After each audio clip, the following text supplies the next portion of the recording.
рӯза дорои фоидаҳои маънавӣ, ҷисмӣ ва иҷтимоӣ зиёде мебошад. аз ҷумла инсонро дар мактаби сабру пурбардоштӣ тарбият менамояд.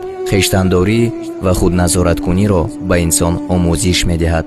назму ҳамоҳангиро дар миёни мардуми мусалмон густариш медиҳад. ишқу дилбастагӣ ва адолат ва баробариро дар вуҷуди инсон решадор месозад. отифаи меҳрубонию дилсӯзӣ ва эҳсоси масъулиятро дар ботини одам бедор месозад.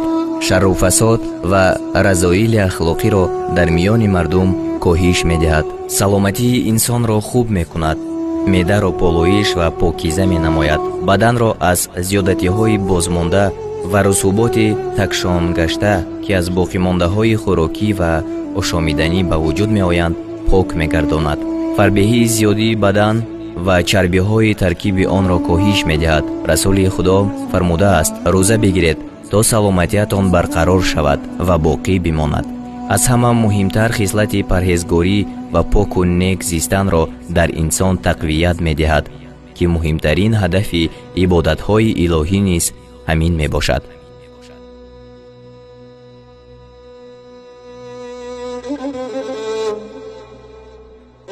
дӯстони азиз, якҷоя бо шумо дар бораи рӯзаҳои фарзӣ суҳбат мекунем.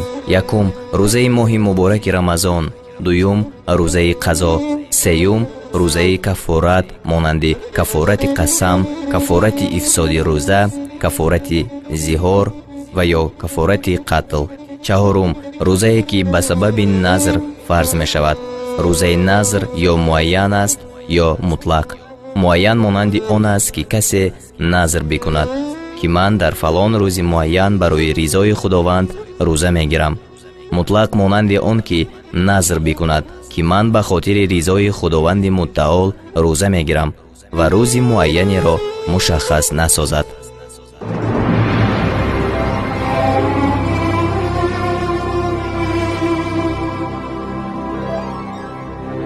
дӯстони гиромӣ, ин лаҳза бо ду банди рӯзаҳое ки гирифтани он ноҷо аст шуморо ошно месозем. дар 5 рӯзи сол рӯза гирифтан ноҷо аст. якум, рӯзи иди фитр, яъне рӯзи аввали моҳи шаввол.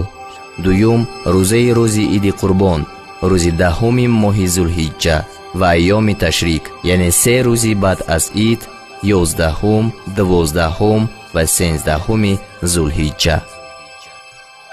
рӯза гирифтан дар тамоми айёми сол ба ҷуз рӯзҳое ки боло иброз намудем нафл аст, вале нисбати баъзе рӯзҳо таъкиди бештаре шудааст ки бархе аз онҳоро зикр мекунем. ҳар душанбе ва панҷшанбе, рӯзҳои 13, 14 ва 15 ҳар моҳ ки рӯзҳои 20 сафед номида мешаванд. рӯзи арафа 9 зулҳиҷҷа, 6 рӯз аз моҳи шаввол, пас аз моҳи мубораки рамазон, ба истиснои рӯзи аввали шаввол ки рӯза дар он мумкин нест. дар рӯзи 15 шаъбон низ рӯза гирифтан дорои савоб ва фазилати бисёр аст. рӯзи 10 муҳаррам низ рӯза гирифтан мустаҳаб аст. чанд сухан дар бораи рӯзаи нафл. рӯзаи нафлиро метавон муайян кард ба ин тариқ ки бигӯяд рӯзаи нафлӣ мегирам ва метавон навъи онро муайян нокарда танҳо бигӯяд рӯза мегирам. агар шахс то пеш аз завол амали хилофи рӯза анҷом надода бошад, метавонад то он вақт нияти рӯзаи нафлӣ намояд. рӯзаи нафлӣ ба ният воҷиб мешавад.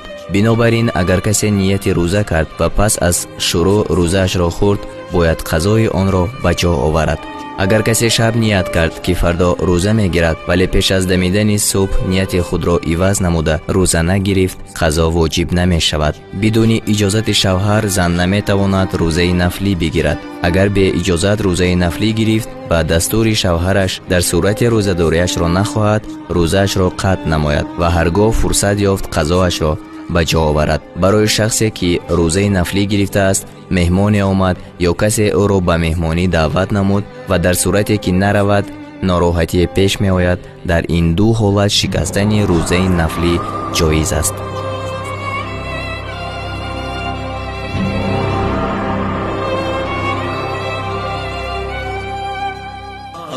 Allah